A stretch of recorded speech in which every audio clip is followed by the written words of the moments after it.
പഴയ shade damage ആയതിൻ്റെ മേൽഭാഗത്ത് ചെറുതായിട്ട് roof ചെയ്തിട്ടുണ്ട്. അതിൻ്റെ അടിഭാഗത്ത് നമ്മൾ പഴയ പലകളൊക്കെ ഉപയോഗിച്ചിട്ട് ഒരു ചെറിയ തട്ട് പോലെ അടിച്ചെടുത്തിട്ടുണ്ട് ചെറുതേനീച്ചക്കൂട് വെക്കാനായിട്ട്. ഇവിടെ ആകുമ്പോൾ ഒരു സേഫായിട്ടുള്ള സ്ഥലമാണ്, മഴയൊന്നും നനയത്തുമില്ല. ഈ ചെറുതേനീച്ചക്കൂട് ഇരിക്കുന്നത് പറമ്പിലെ ഒരു മരത്തിൻ്റെ ചുവട്ടിലാണ്. ഈ കൂട് നമുക്ക് ആ തട്ടിലോട്ട് മാറ്റാം. ഇപ്പം വൈകുന്നേരം ഒരു ഇച്ചിരി ഇരുട്ടിയിട്ടുണ്ട്. ഈ സമയത്താണ് നമുക്ക് കൂട് മാറ്റാൻ എളുപ്പം. ഈ കൂട് നമ്മളൊരു തടിയുടെ കാലയിൽ മണ്ണിലോട്ട് അടിച്ചുറപ്പിച്ച് അതിൻ്റെ മേളിലാണ് കൂട് വെച്ചേക്കുന്നത്. കവറൊക്കെ ഇട്ട് പൊതിഞ്ഞാണ് വെച്ചേക്കുന്നത്. ഇങ്ങനെയുള്ളിടത്ത് കൂട് സൂക്ഷിക്കുകയാണെങ്കിൽ ഇച്ചിരി പാടാണ്. കാരണം മഴ നനയാതെയും വെയിലടിക്കാതെയൊക്കെ നല്ലപോലെ പാക്ക് ചെയ്ത് വേണം വെക്കാനായിട്ട്.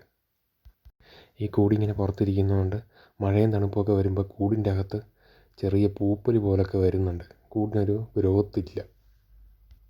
ഈ കൂട് നമ്മൾ ഇവിടുന്ന് എടുക്കുന്നതിന് മുമ്പ് അതിൻ്റെ എൻട്രൻസിലൊരു പേപ്പർ വെച്ചിട്ട് ഒന്ന് അടയ്ക്കുന്നത് നല്ലതാണ്. എല്ലാ കൂട് കൊടുക്കുമ്പോൾ അങ്ങനെ ചെയ്യണം.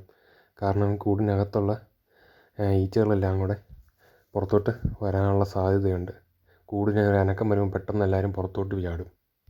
നമുക്ക് അവിടെ നിന്ന് എടുത്ത കൂട് പുതുതായിട്ട് അടിച്ചെടുത്ത് തട്ടിലോട്ട് വെച്ച് കൊടുക്കാം. ഇവിടെ ആകുമ്പോൾ ഈ കൂട് സേഫാണ്. കാരണം നല്ല മഴ വന്നാലും നല്ല ചൂട് വന്നാലും ഇവിടെ ഒരു വിഷയമില്ല. കാരണം ഡബിൾ ലെയർ പ്രൊട്ടക്ഷനാണ്. ഞാൻ അങ്ങനെ പറഞ്ഞതിനുള്ള കാരണം എന്നാന്ന് വെച്ചാൽ ഈ ഒരു വാർക്ക് അതിൻ്റെ മേളിൽ നമ്മൾ റൂഫിങ്ങും ചെയ്തേക്കുവാണ്. അതുകൊണ്ട് ചൂടും മഴയൊന്നും വലിയ വിഷയമില്ല. കൂടുകൾ ഇവിടെ വെച്ച് കൊടുത്തു കഴിഞ്ഞാൽ സേഫായിരിക്കും. കൂടിൻ്റെ എൻട്രൻസ് അടിച്ച ആ പേപ്പർ നമ്മൾ അടുത്ത ദിവസം രാവിലെ വേണം എടുത്ത് കളയാനായിട്ട്.